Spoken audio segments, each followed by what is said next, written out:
ভাই আসসালামু আলাইকুম। ওয়ালাইকুম সালাম ভাইয়া। আসসালামু আলাইকুম। ওয়ালাইকুম আসসালাম। ভাই কেমন আছেন? ভাই ভালো আছি। আপনি কেমন আছেন? আলহামদুলিল্লাহ ভাই ভালো আছি। আপনার নামটা কি? ভাইয়া আমার নাম মোহাম্মদ তৈয়ব আলী। তো আপনি কি সূরা ফাতিহা জানেন? জি জানি। তো কি আমাদের একটু শুনাইতে পারবেন? ইনশাআল্লাহ। তাহলে একটু শুনান আমার সবাইকে উদ্দেশ্য করে একটু শুনান। আচ্ছা, আসসালামু আলাইকুম।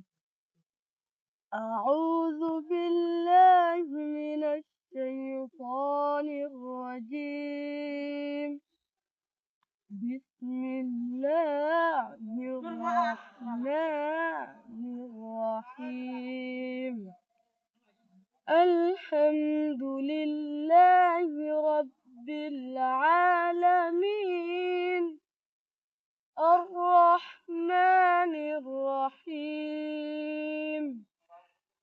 مالك يوم الدين إياك نعبد وإياك نستعين اهدنا الصراط المستقيم صراط الذين أنعمت عليهم غير المغضوب عليهم ولا الضالين آمين মারহাবা অনেক সুন্দর হয়েছে এর তেলাওয়াত। আসলে আমি অনেক মুগ্ধ হয়েছি এর তেলাওয়াত দেখে।